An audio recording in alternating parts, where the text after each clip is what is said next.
我家世子要上山，烦请让路。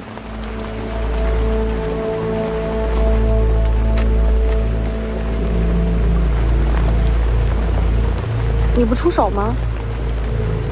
这小子想看风景，干我何事？我干嘛帮他？世子得罪了，停手！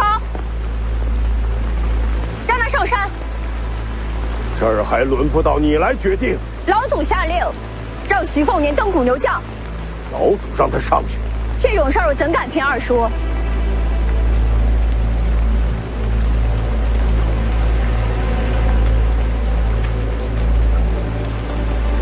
让开！我来带路。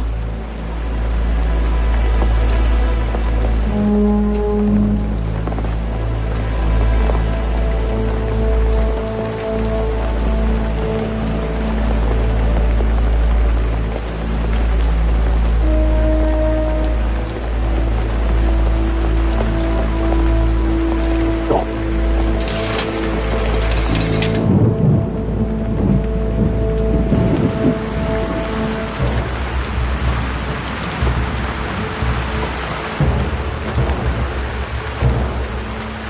终于走到这个地方了。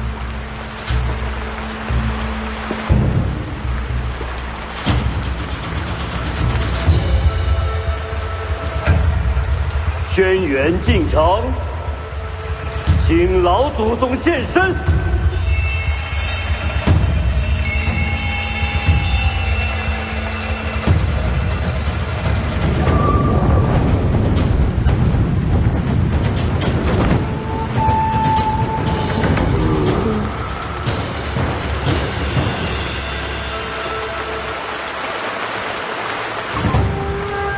轩辕大凡不知道我要上山吧？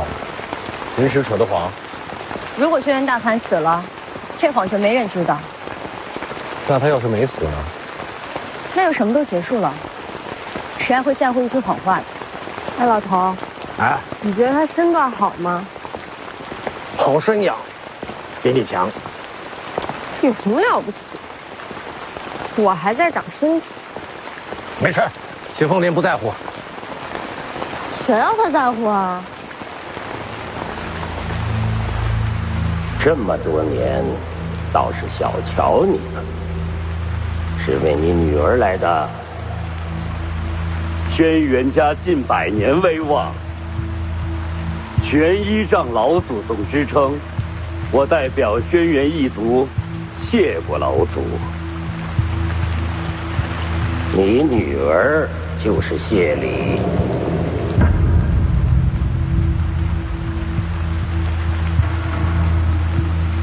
然而这条路走错了，错又怎样？轩辕进城求战。京城读书可曾读到天地共鸣？你可知到哪一步才算是天象经？是否天象，一试便知。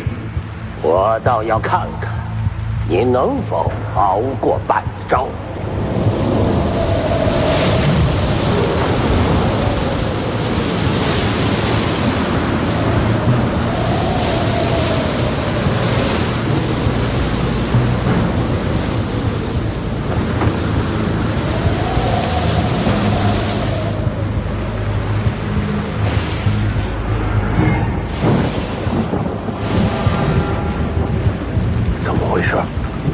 跟谁动手？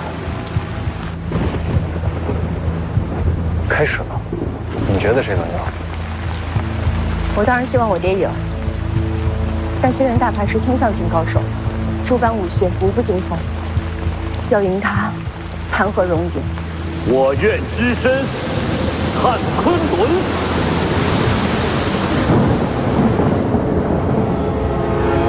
天象境真能凭心意改天象？只是凑巧撞上打雷天而已。要真能呼风唤雨，这天下就没旱灾涝灾了。反正我也不懂，前辈说什么就是什么。三爷死了，是轩辕进城所杀，胡说八道。那书呆子人呢？上大雪坪了。容。李前辈，这轩辕大盘到底什么水准？当年窦建他输了，这以后我就不知道了。瞧着比当年长进了。那他爹呢？他爹山下乔介还不是天象星。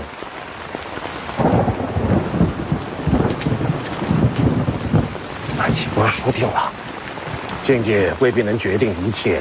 轩辕大盘跟王仙芝都是天象星，人家一只手都能打赢的。那您呢？我一只手也行。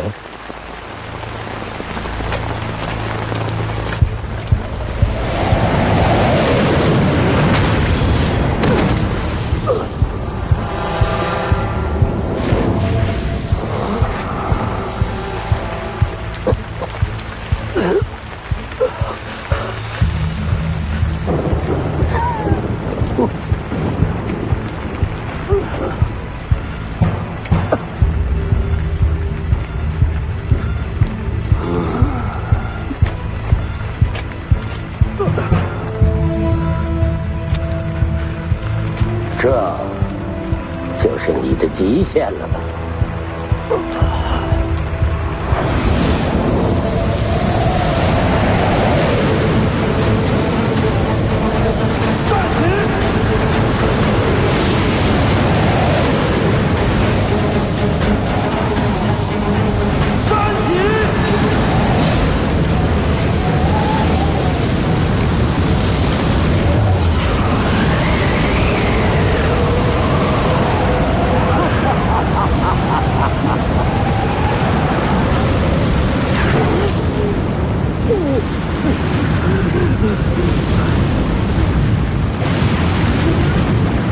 气行逆海，这一战，无论结果如何，你都已是必死之身了。还请老祖陪我同去。就凭你这投机取巧堆出来的天象镜，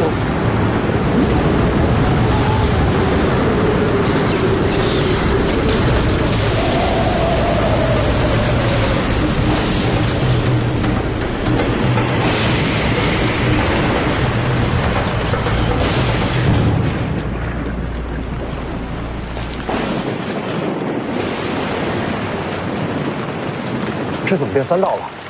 快有结果了！生死胜败就在眼前了。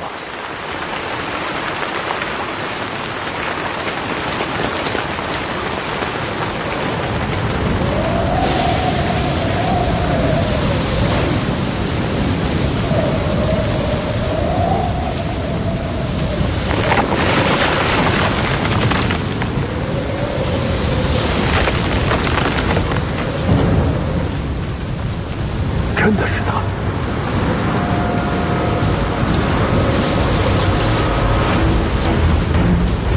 就是要顶了！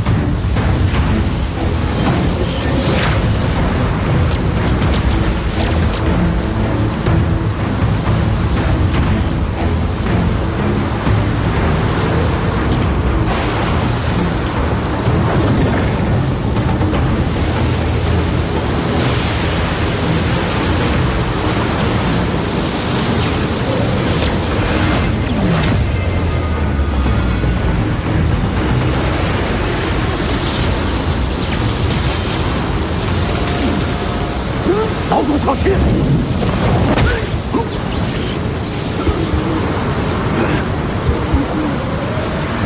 成了！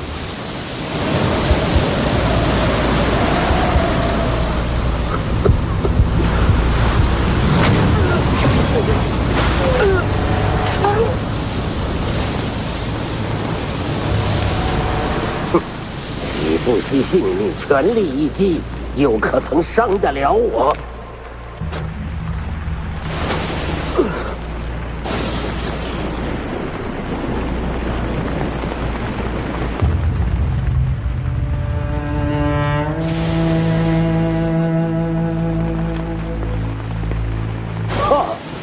你也来了，正好。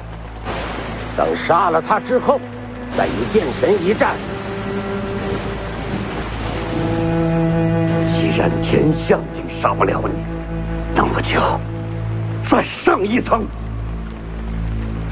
天象境再上一层，便是陆地神仙。连王先知都没到这境界，你怎上得了这一层？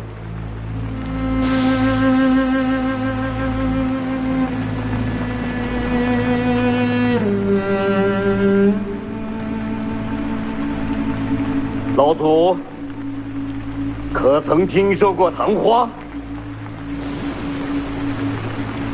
初开便败，刹那芳华。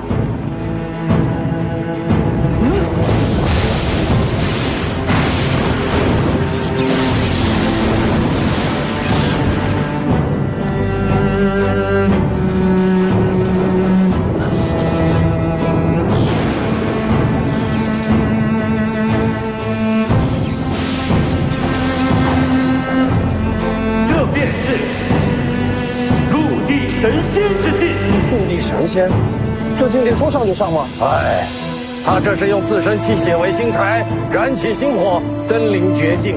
可就像他自己说的，初开便败，他的性命也到了最后一刻。这不可能，就算是不惜性命，也不可能真的达到陆地神仙之境啊！从善如登，虽难可达昆仑。老祖宗真的应该读一读那些被你视为无用的书，若不能明了事理天心，你一辈子都不能登临此境。你也配合我讲大道理？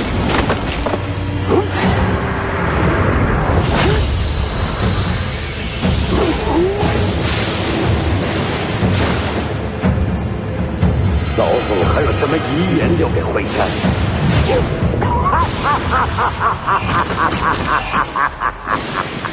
就算你现在是陆地神仙，又能活多久？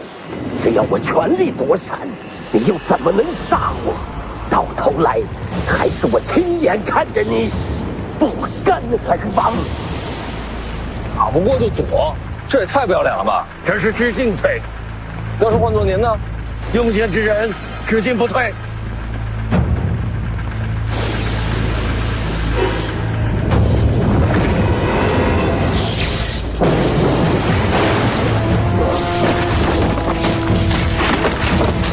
这也行，还是用了天使。若真是陆地神仙，靠自身就能杀的，已经很了不起。你现在还能活多久啊？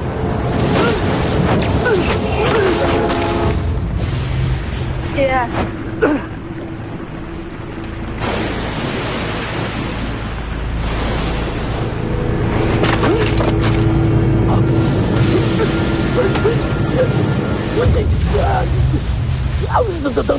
我可以让青松做家主，我可以发誓永远不碰的。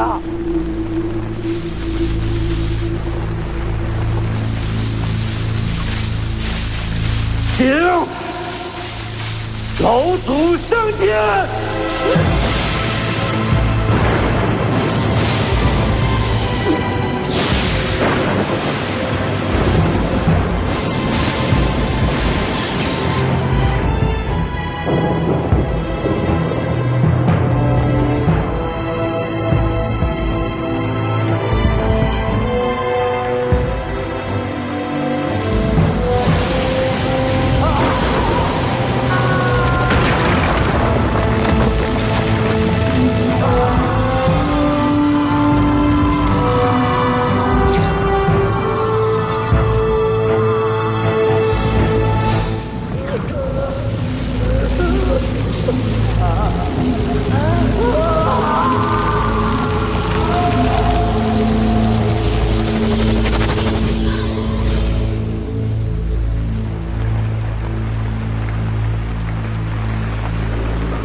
托给了。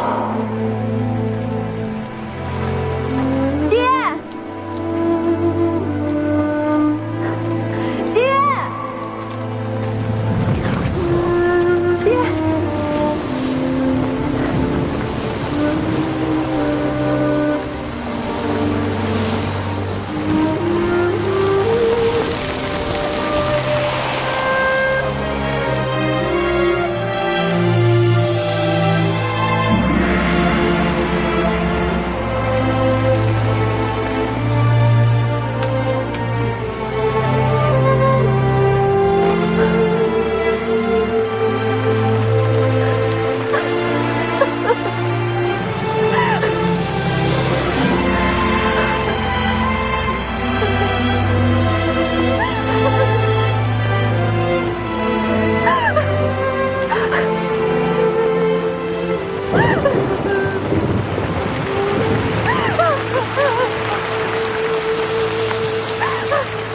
老主离世，家族不可一日无主，如山重担，只有我来承担。来人，将这谋逆者的女儿拿下！等等！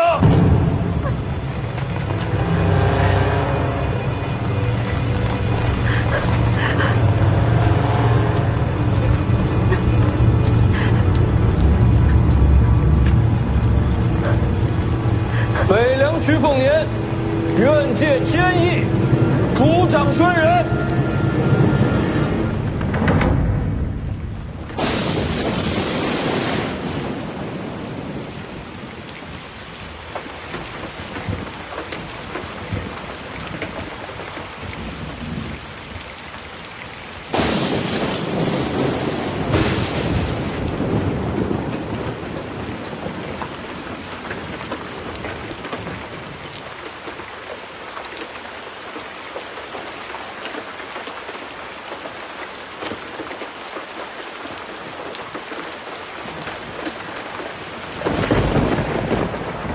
抬走。是。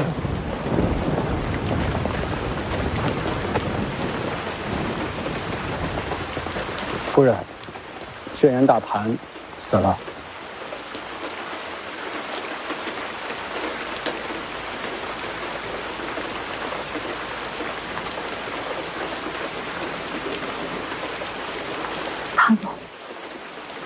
他什么结果？大公子他以一己之力搏杀老魔头，同归于尽了。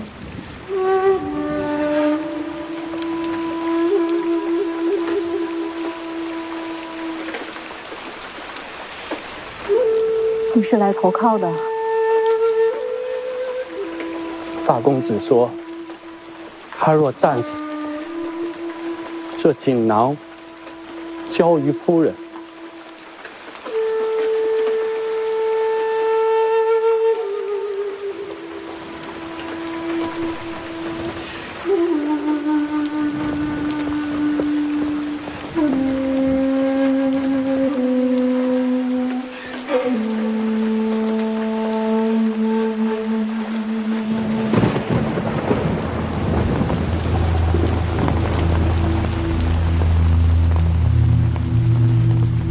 世子，这是辉山，不是北凉。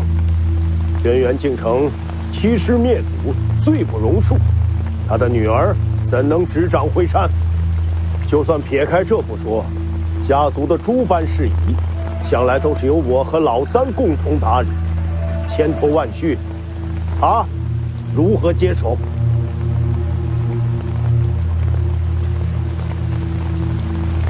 就算他站上了高位，族人又有几人信服？世子身份尊贵，有您在，自然能压得住一切波澜。可您又能守在辉山多久？他说的挺有道理啊。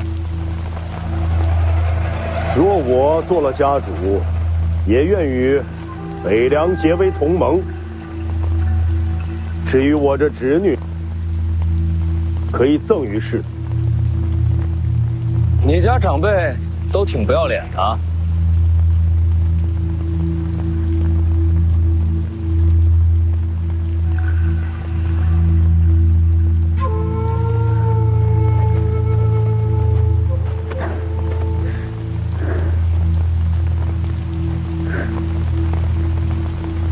我二叔心性桀骜，如今轩辕大叛已死，我爹和三叔爷也离世，再也没人能压住他的野心。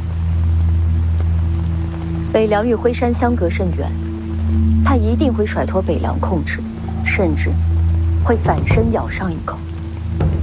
这样的盟友，你敢要吗？哼，你又能好到哪里去啊？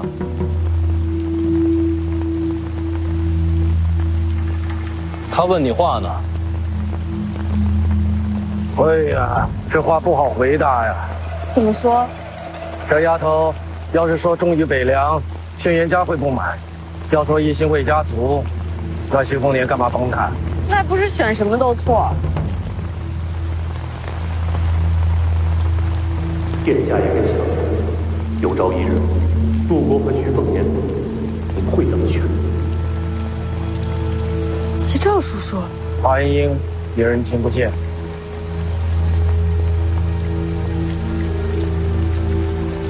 你也听见了。好不容易找到你，曹长青能放心吗？这一路他都在。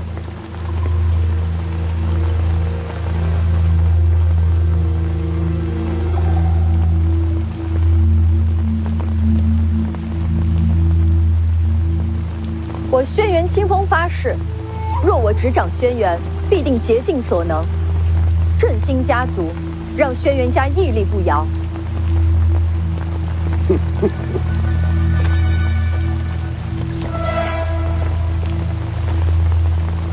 大话谁都会说，你凭什么做到？我为家主后，问鼎阁将为全族开放，即便是门客也可入内研习武学。作为家主，我们真的是有点太好了，我们也能研习武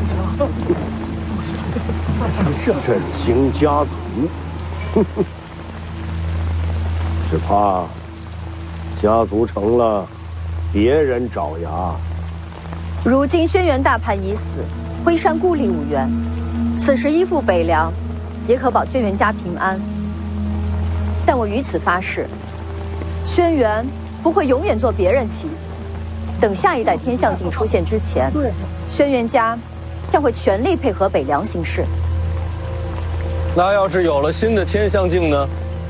有了天象镜，条件再谈。实在。轩辕家主之位，都不是二位这么说话就能定的。到头来，还是要看家族中人心中意愿。诸位，若轩辕家由这么一位黄毛丫头来做主，岂不成了天下人的笑话？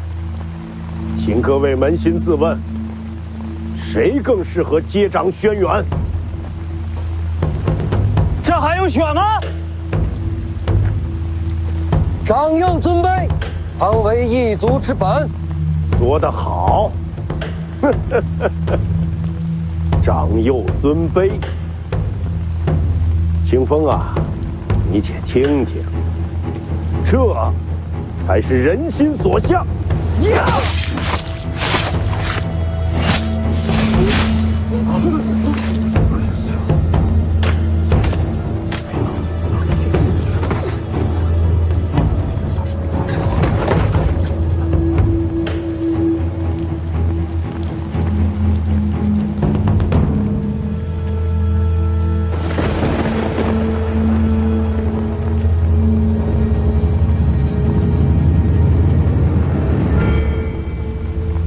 是说长幼尊卑，大公子才是嫡子长孙，大小姐名正言顺，正该是轩辕之主。轩辕敬意身死，恭请大小姐执掌轩辕。恭请大小姐执掌轩辕，恭请大小姐执掌轩辕。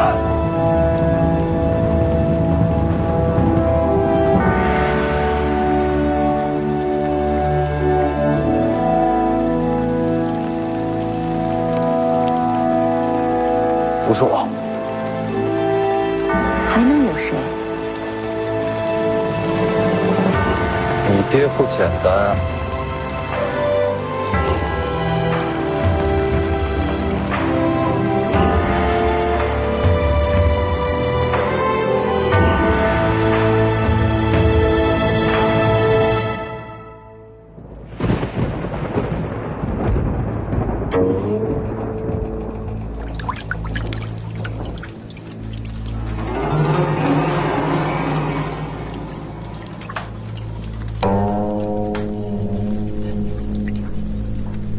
停了。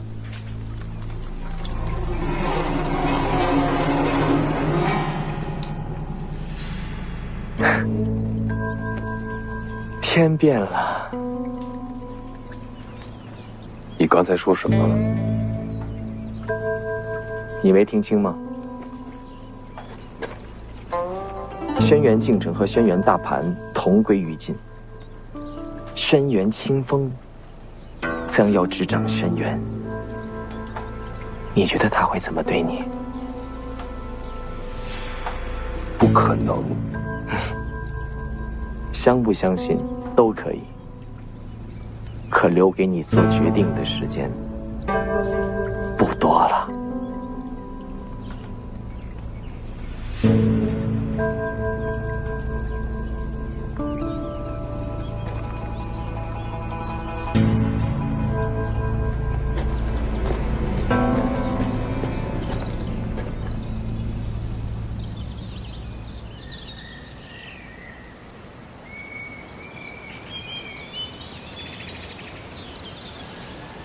厚葬二叔，大小姐放心，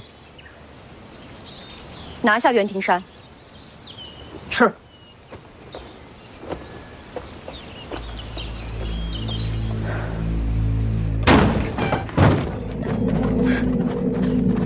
收。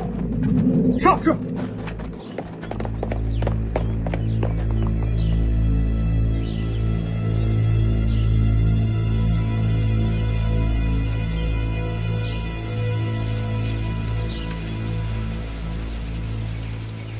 相信吗？为什么来通知我？帮你啊。为什么帮我？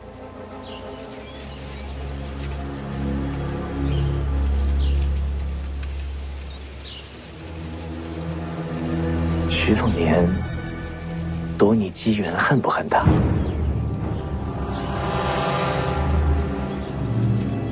不如一起杀他。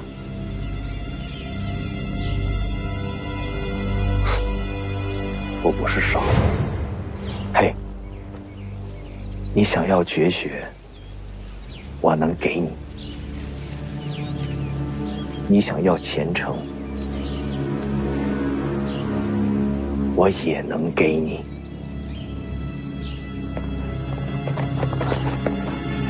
人走了，走。反正你也无路可走，跟我过江吧，有惊喜给你。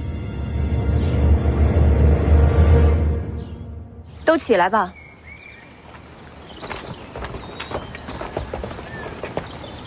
我说话算话。从今后，轩辕族人皆可进问鼎阁研习武学。门客凡有功绩者，亦可入内。这家伙，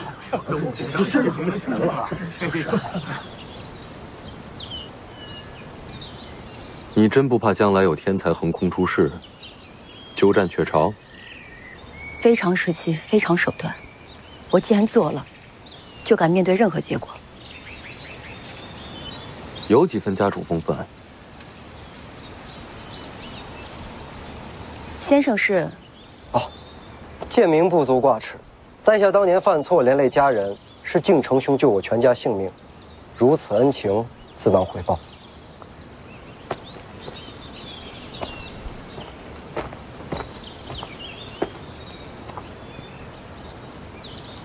我爹给我的。是。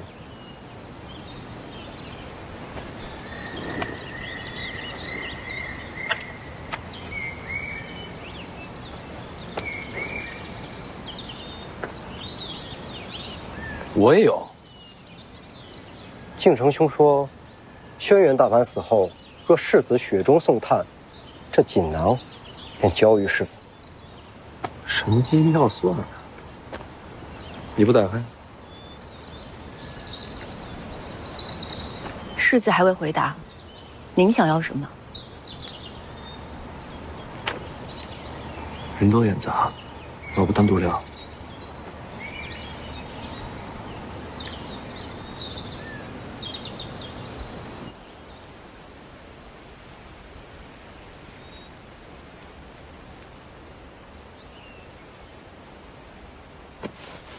小姑娘赏花呀？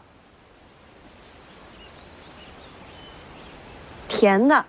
什么？我说这花里有蜜，尝起来是甜的。我小时候嘴馋，就总摘了吃。人家姑娘家都赏花惜花，你就想着吃。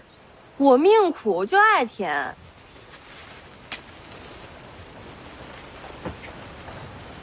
是甜，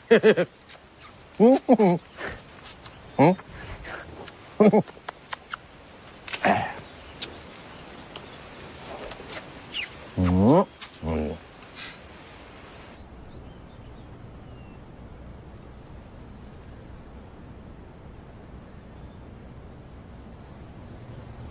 我爹最爱读书，这是他常坐的位子。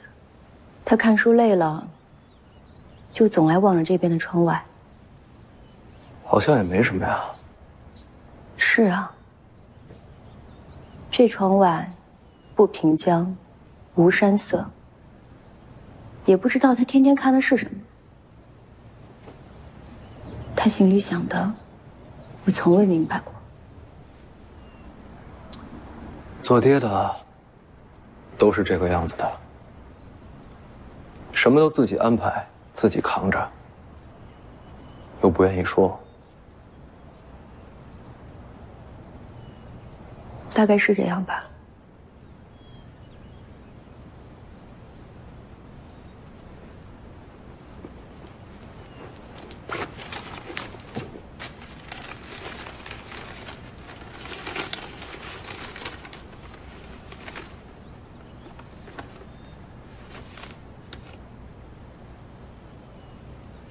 写的什么？门客族人的性格喜好、生平际遇，大概是来把握人心的。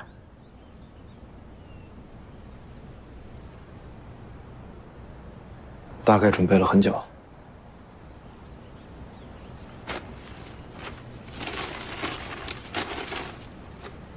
徐凤年若贪念无穷，切勿相争，可投龙虎山。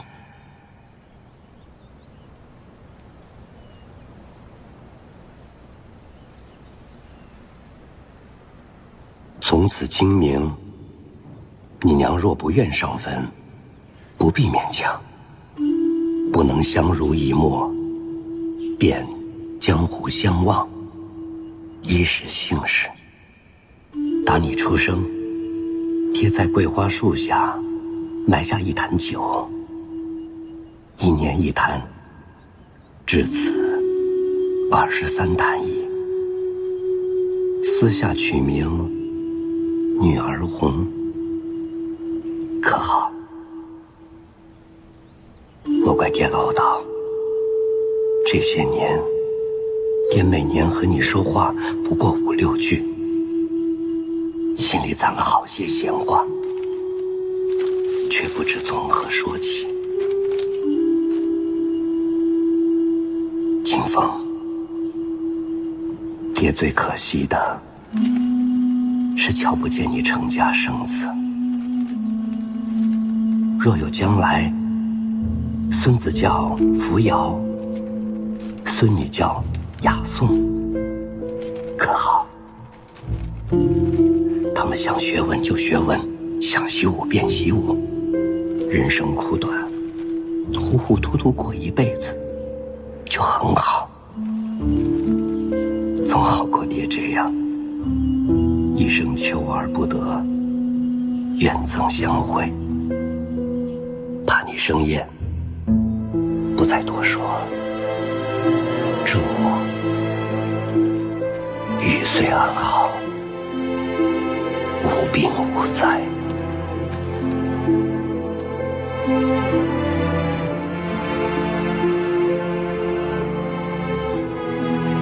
我明白了。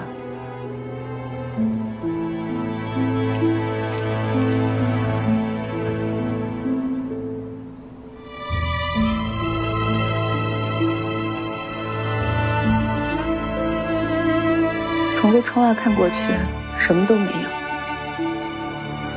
但一直往下去的方向，就是我和我娘的院子。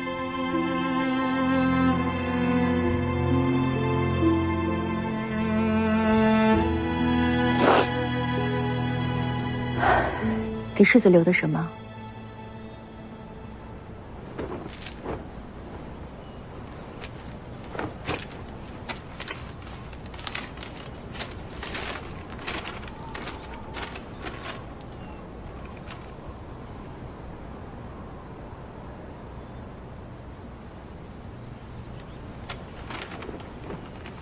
你这个爹呀，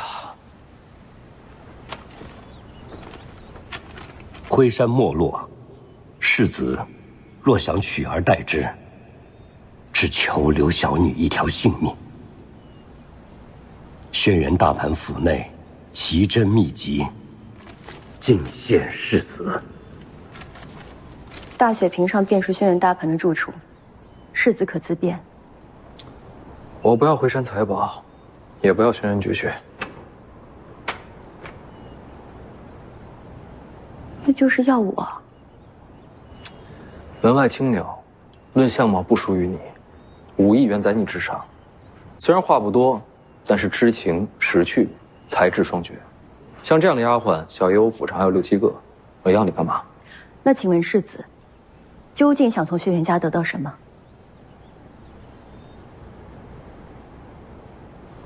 你等我一下。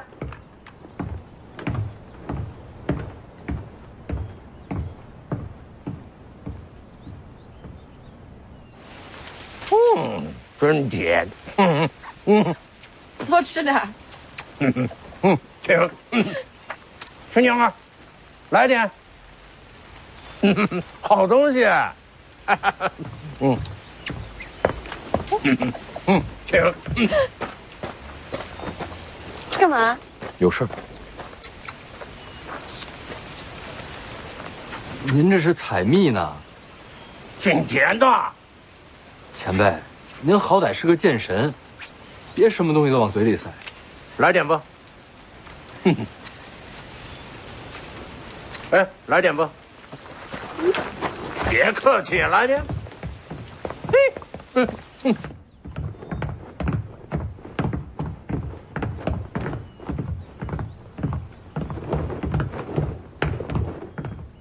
我家丫鬟。不瞒你说，西楚公主。别瞎说。你想要人家帮忙，你的身份瞒不住。亡国公主，怎么帮？这几日她就要回西蜀，千里路遥，最快最安全的走法就是走水路。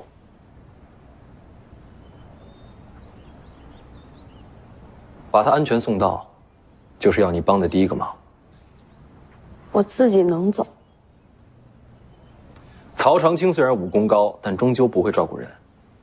有他们家的船，你路上安心些。官子无敌曹长青，世子这是敲打我呢。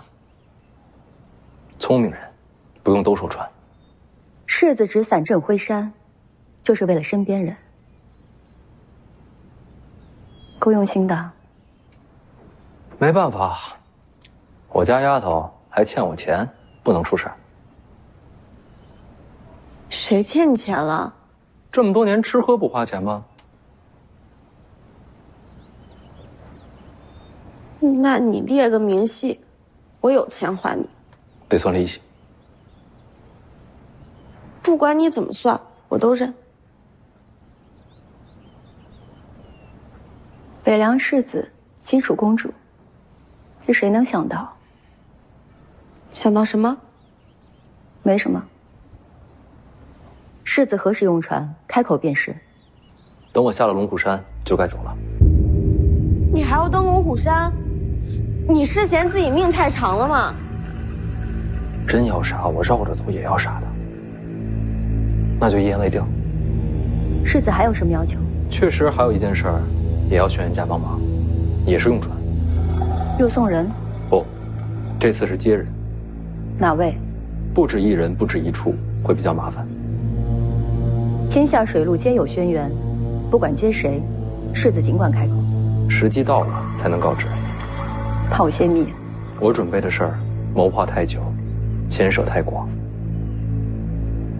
只能放在这里。不到最后关头，谁也不会告诉我。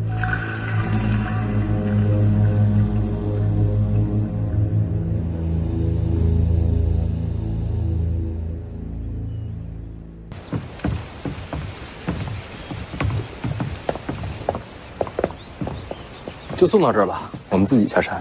真就这么走了？不然呢？留着吃饭吗？轩辕大盘收藏了不少奇珍异宝、武学秘籍。他的东西我不想碰，怕脏了手。这还有完没完？大老爷吩咐，若世子未入古牛将轩辕大阪宅院，这个锦囊就交付你。那我要是进去了呢？这我就不知道了。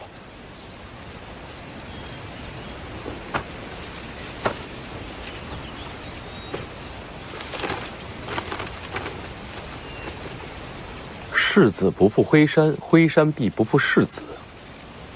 我爹的话就是我的话。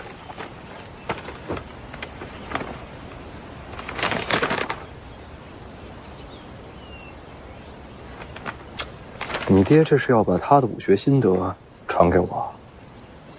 世子应得的。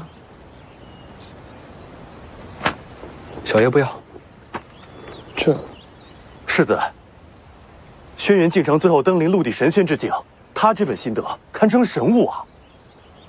我有我自己的路走，何必学别人？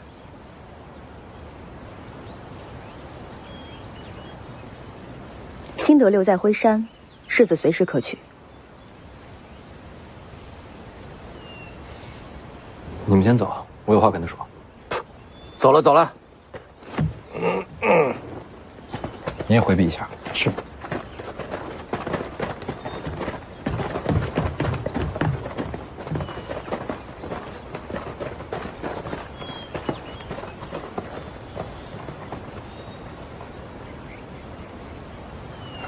你呀，你不用一句一句小心翼翼的，我就跟你明说了，就你这样要胸没胸，要屁股没屁股，还整天苦着一张脸。本世子对你没兴趣，把心塞回去，踏实办事儿，啊！走了，朋友，别送了。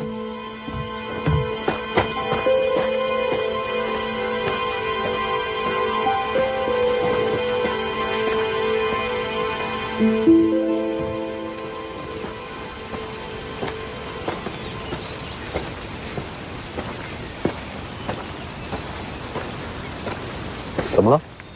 问你个事儿。说。你来辉山到底是行侠仗义，还是早有预谋？辉山轩辕家族确实早就在我计划之中，但毕竟来辉山之前，不知轩辕家族中人品性如何，最后选择了帮轩辕清风，也是种必然吧。按你的意思，就是行侠仗义了。但行好事，莫问前程，但往往有的时候，行了好事，才会有好前程。哼，云里雾里。你借船还要干什么？我不是说了吗？不到最后时刻，谁也不告诉。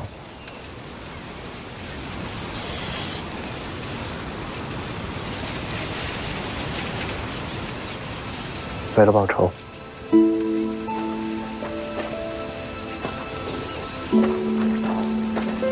江宁啊，我也说不出为什么。这次辉山之行见到的种种，让我心里多了一丝害怕。怕什么？怕徐骁。你别蒙我了，这全天下的人都怕徐骁，除了你。说你怕他，我才不信。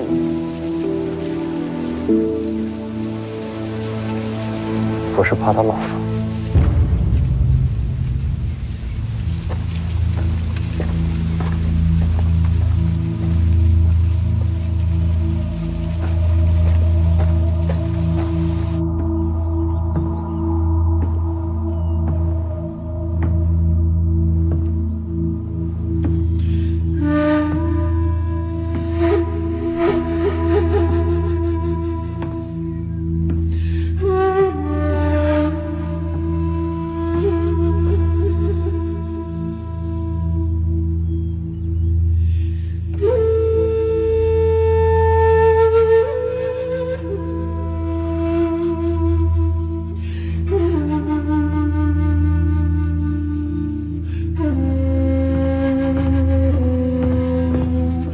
小姐，大老爷吩咐，徐凤年若不接新德，这锦囊交给大小姐。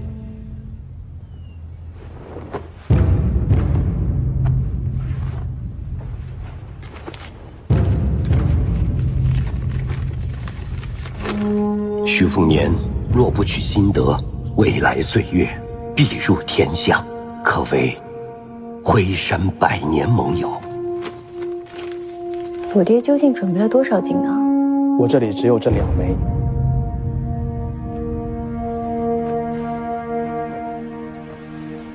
好料子，不便宜啊！是用私房钱准备的？这没交代。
可惜了那本心得了，没拿就好。啊，前辈此话怎讲？武学不是烩菜，越杂越好。这小子想叫他人道路啊，心境上倒是有几分两袖清舌的味道啊。还有心境这么一说？我当时想的是，我把这册子拿了，那帮他的恩情不就扯平了吗？这么大个轩辕家，以后用得着啊。不过前辈这么一说，这心境上也说得通。看来我是武学奇才啊！哼。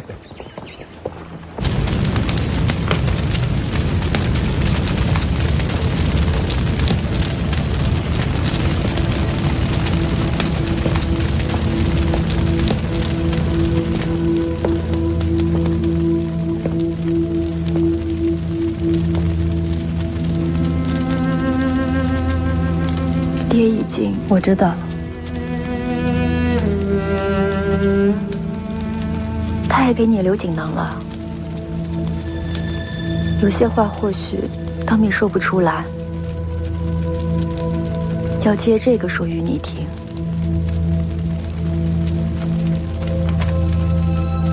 一个字没有。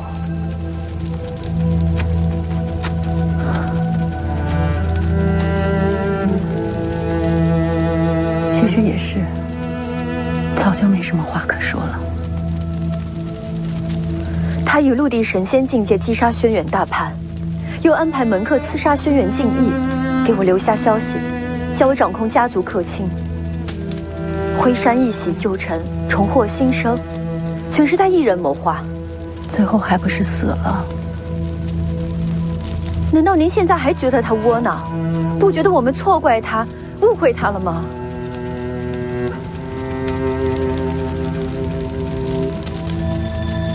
北凉世子呢？对你有什么打算？若能做个王室侧妃，也未尝不可。辉山百年基业做嫁妆，也不委屈你。让娘失望了。世子可瞧不上辉山，也没打算要我。他现在不要，将来却未必。娘这是盼着把我卖出去。各取所需，还不是求人？人活一世，哪有不求人的？我想试试。不做王室侧妃，也不要紧。如今风雨飘摇，借北凉之势稳住辉山。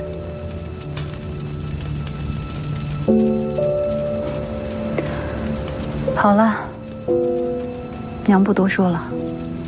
你长大了，心里自有定数。我想在大雪坪上为父亲修墓。随你。你一点都不在意。他酿的酒不错，一杯贵酒入嘴去，2朵桃花脸上来。这是爹写的。他还说过，山上那株老桂，每到秋日，桂子如玉，容而不媚。这话就好似他为人处事。你现在才说他的好，不讽刺吗？娘有说过他不好吗？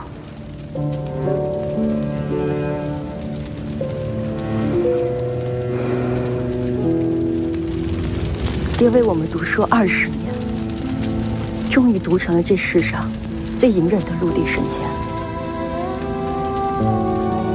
你放心，爹耗费心神留下这局面，我拼死也要让辉山不倒。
师傅人呢？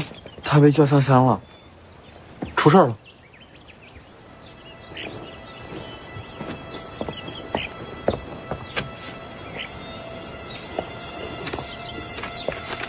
龙虎山招我，世子速速上路。龙虎有变，不知道的以为劝我赶紧死。既然赵前辈这么说了，那我让大家准备启程。龙虎山恭请世子上山观景。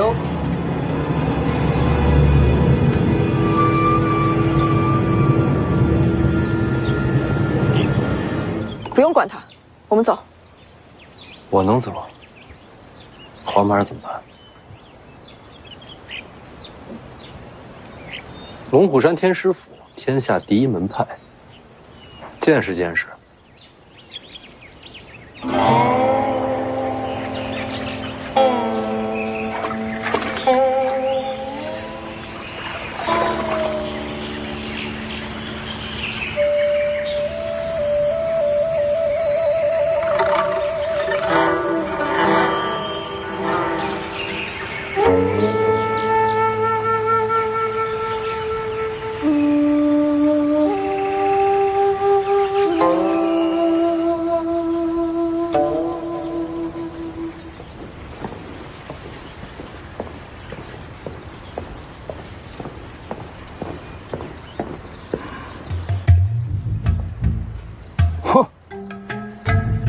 大的头啊！哼！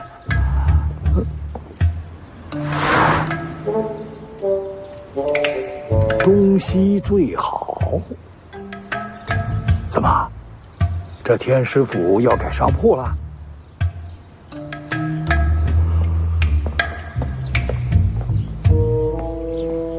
东西最好。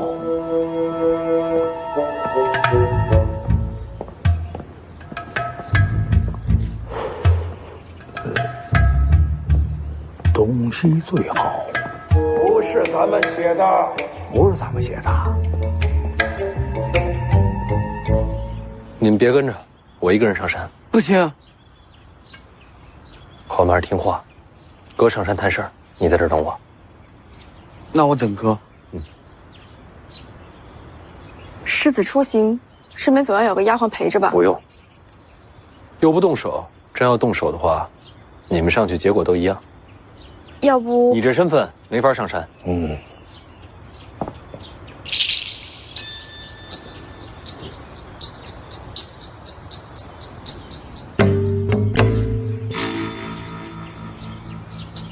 哎，有时候我真搞不明白，你们俩我到底是欠了谁的？要不我陪你走一趟？多谢前辈。你怎么不把我留下来？前辈武功高，我留不住。你这不要脸的风范，快赶上你爹了！回前辈，家学渊源。行了，走吧，马上。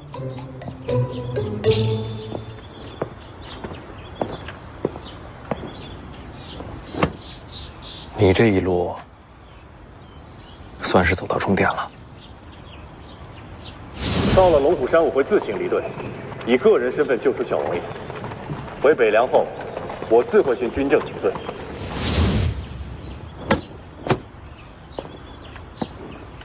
上山。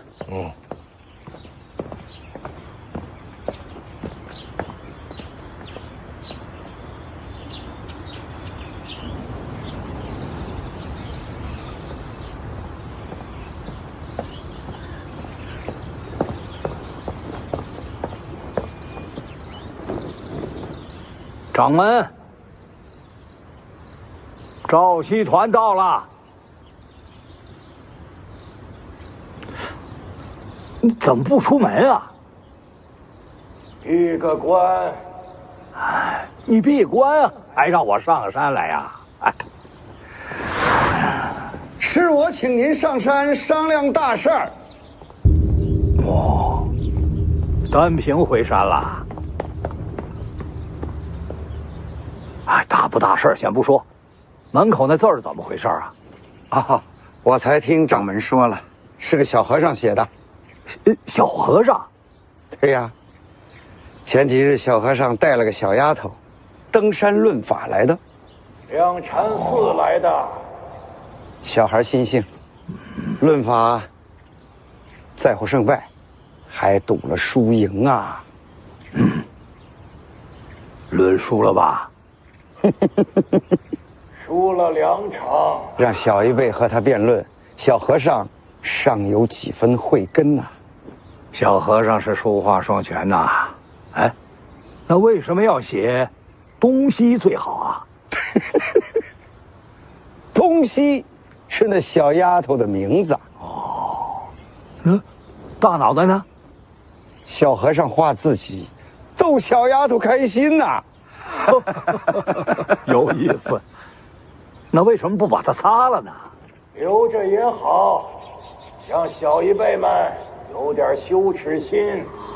哦，好了，论法之事暂且不提，咱们先商量正事。唉，我已多年不问事了，还特意把我召上山来，这个多大的事儿啊！也不算什么大事儿。哦，就是杀个皇子，再加个徐凤年。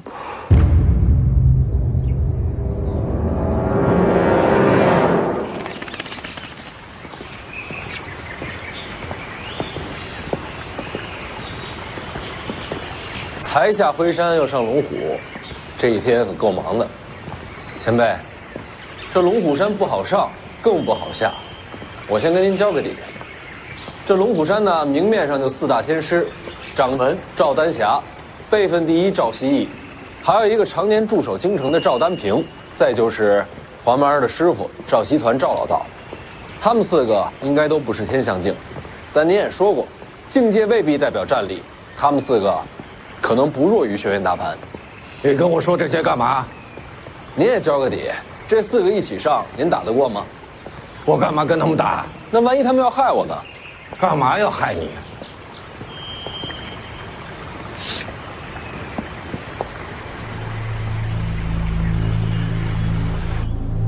当然是为了天下平乱呀！平乱？可徐凤年一死，徐骁必然会马踏龙虎，北凉的铁骑谁抵得住啊？可以不用真死啊！什么叫不用真死啊？为了徐凤年一身大黄庭，将来徐骁身死，北凉必起内乱。哼！徐骁已经安然离京，正在返回北凉的路上。既然朝廷都不动手，我们龙虎山何必要趟这个浑水啊？此乃国运之政，怎能畏首畏尾？这话是谁说的？当朝宰辅张居禄。这件事关系到黎阳朝未来的国运，你们龙虎山既然承受朝堂的好处，那就该为国尽忠。这是借刀杀人。所以我说了，只废大黄庭，可以留性命。我们龙虎山不是他张居禄的门客。您有没有想过，徐凤年一身大黄庭，传自武当，他若接掌北凉，武当必将趁势而起。我们只要防患于未然呐，事成之后，可以将这一切推到张居禄的身上，让他来承受徐骁的怒火。哼，徐骁不是傻子，将来呀，这北凉必然成为我龙虎山的死敌。您可别忘了，这徐龙象可是您的徒弟呀！哎，别动我徒弟啊！当然不动他，非但不动，而且还要好好教他。徐骁只有2个儿子，徐凤年一死，接掌北凉的只能是徐龙象。此事若成，宰辅欠我龙虎的恩情，朝堂要赞我等的忠心，武当从此没落，北凉之主最终将是我龙虎门徒，这一石4鸟，必将成就我龙虎100年之计呀！掌门，该下决心了。我闭关，这些事儿你们商量。赵熙呢？也闭关呐。哎，我还是觉得徐凤年这事儿不妥呀。已是箭在弦上，不得不发了。你刚才说还要杀一个皇子，这是一个不为人知的私生子。不为人知？你怎么知道他叫什么名字？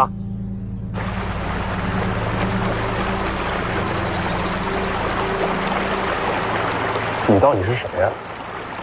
赵凯，当朝皇族姓什么？也姓赵啊。就凭这个姓氏，你说我能不能给你前程？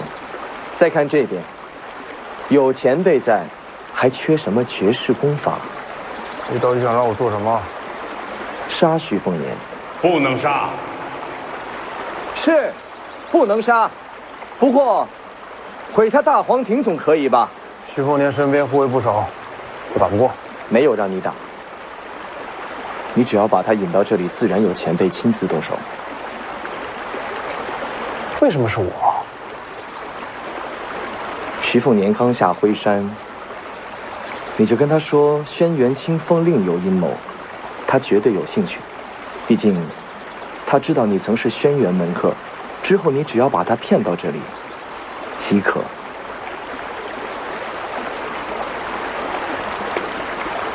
徐凤年身边是李淳罡，旧日见神，不知还有当年几分神采。简直莫名其妙嘛！怎么？徐凤年要废，赵凯也要杀？赵凯要想挑起天下战乱，借其浑水摸鱼，此人是祸根，不能留。可终究是要杀一个皇子啊！可以推到徐凤年身上，更是异想天开呀！掌门，此事稍有不慎，我龙虎山便有颠覆之险，还需从长计议呀！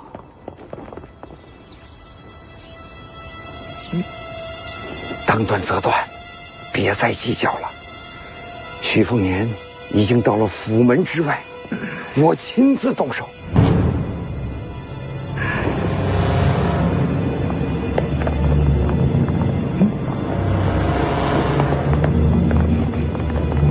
你这是跟我商量吗？你早就准备好了。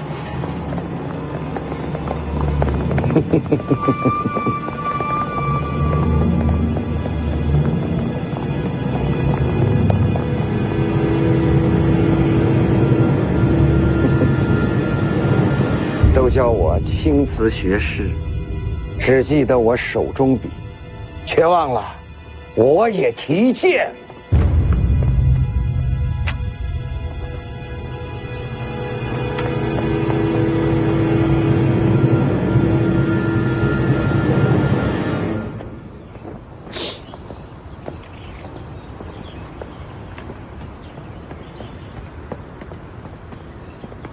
龙虎山怎么是这风格？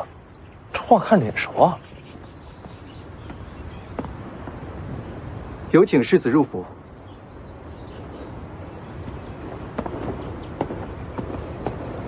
这气氛可不太对啊！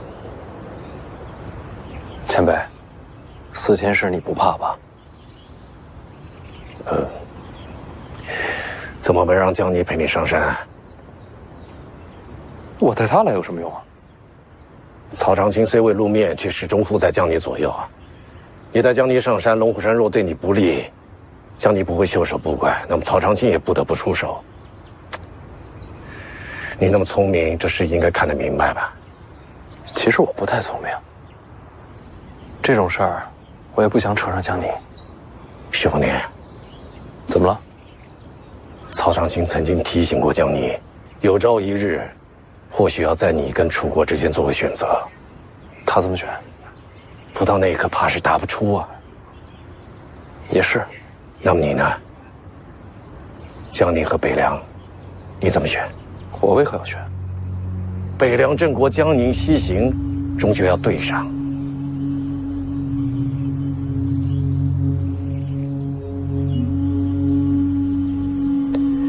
这人间黑白不明，对错难辨，哪来什么必选之决？我徐凤年不会让自己走到那一步。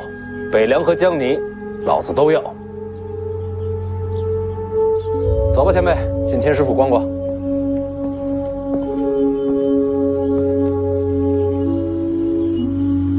前辈，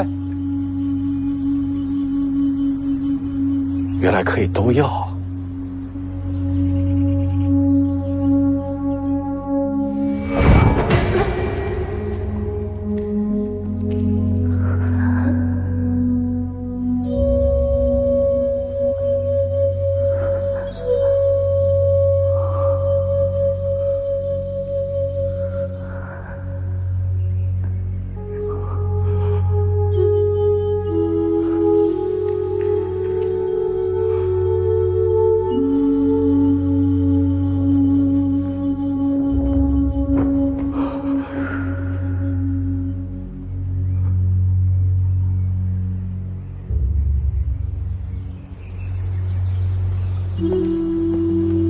前辈，你没事吧？多年前，我来过龙虎山。我听说过，您上龙虎山挑战当年掌门齐玄真。其实我是来找他要续冥金丹的。救人？是。救成了吗？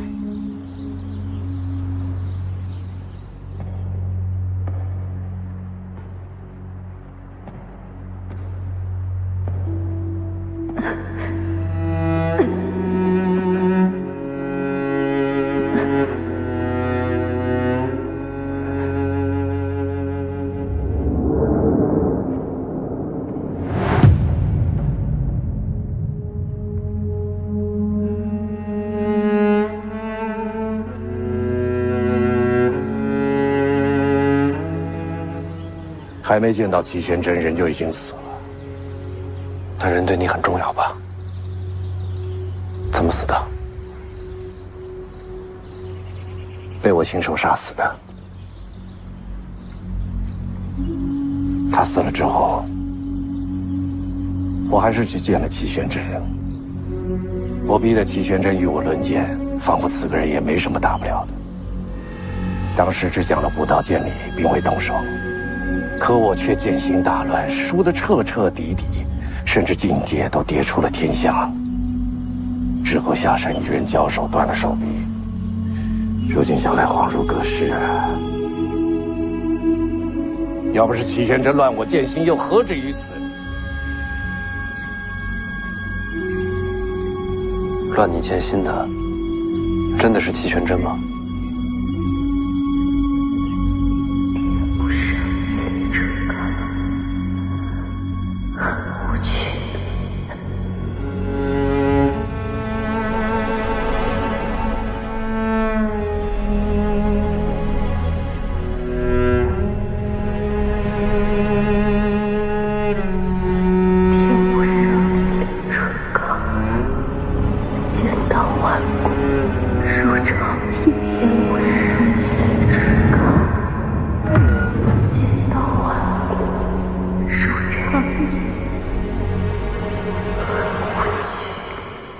当时如果认识你，知道人可以无赖到全都要，大概会不一样吧。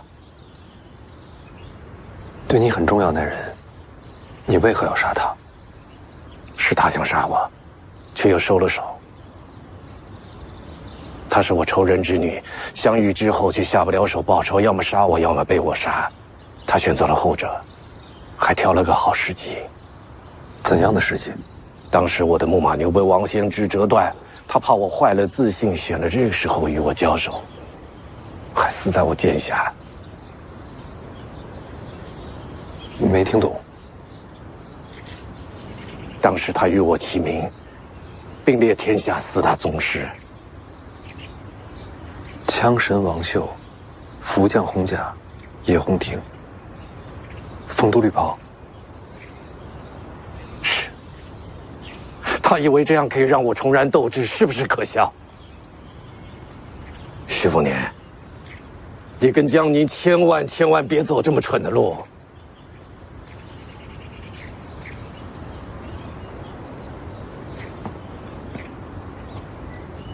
不如咱们打个赌。不管命运使然也罢，天意弄人也罢，我徐凤年总要选自己想走的路。赌注是什么？好好活着，看我疯狂！混蛋小子，走吧，前辈，陪你故地重游，再逛一次天师府。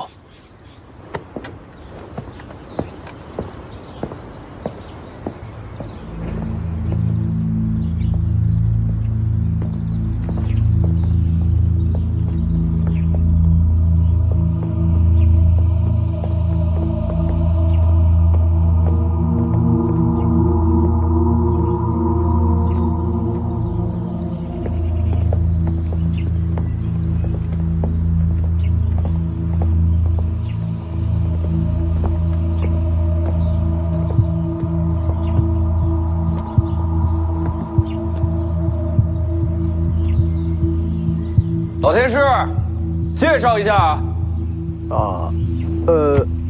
赵丹平见过李前辈。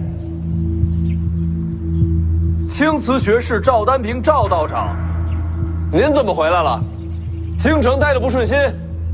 李剑神当年一剑震天下，肆意洒脱，叫人神往。却不知，如今怎么成了北凉的护卫了？你是我儿子啊？既然不是我儿子，如今我想做什么，你管得着吗？您说的也是啊。大黄庭，您认错人了，我不姓大，我姓徐，徐凤年。这真气也是难得，可惜了。可惜什么？恐怕再也见不到了。赵道长这是要瞎？我可以不要你的性命，只要削去你这一身大黄庭，之后就可以放你下山。老天师，这是你们龙虎山的意思？掌门并未下令。赵德明，你不可一意孤行啊！掌门闭关，些许小事，我来做主。我觉着不行。李前辈，这里可是龙虎山。刚才我在门口想明白了一件事，然后跟这小子打了个赌，我得看他未来的路怎么走，所以你不能动他。可你现在连剑都没有。谁说的？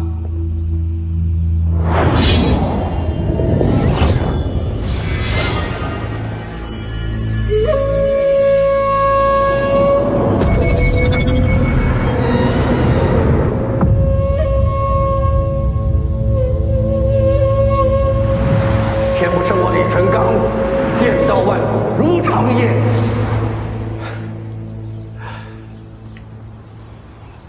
剑来！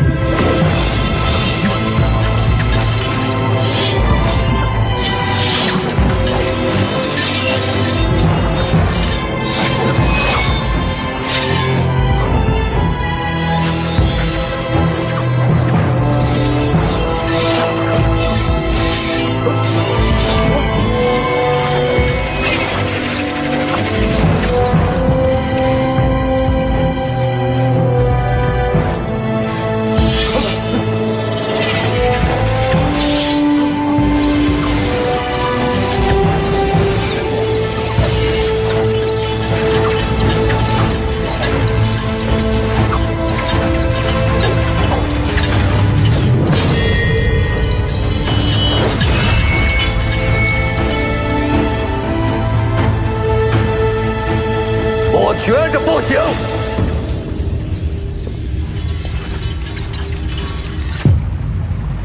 怎么了？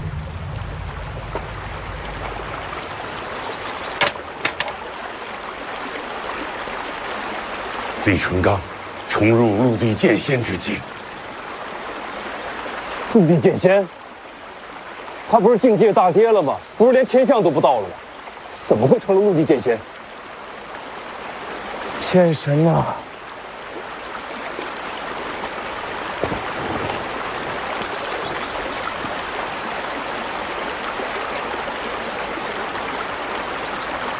不用把徐凤年再引过来了。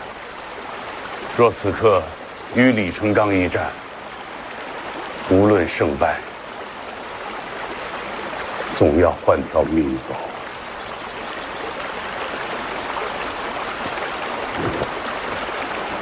晚辈明白。你还有最后一个机会。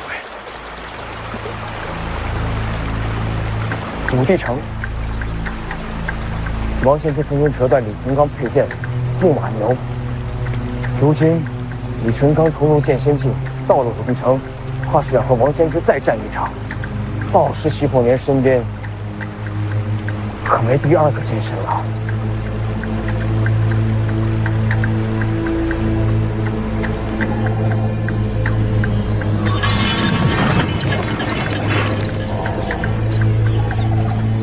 李剑神登临剑仙之境，可喜可贺。龙虎山从未想为难世子，今日之事误会而已。你是哪个？出来说话。贫道赵丹霞正在闭关，不便现身。原来是新一任的龙虎山掌门。误会。前辈，贫道只是好奇剑神如今的境界，才稍作试探，还望前辈见谅。你是龙虎4天师之一，虚名而已。这一代的天师还真是了不起啊！前辈谬赞。那我们走了。前辈，请便。走了。下山。老天师，好好照顾我弟弟，别欺负他，我脾气大。啊。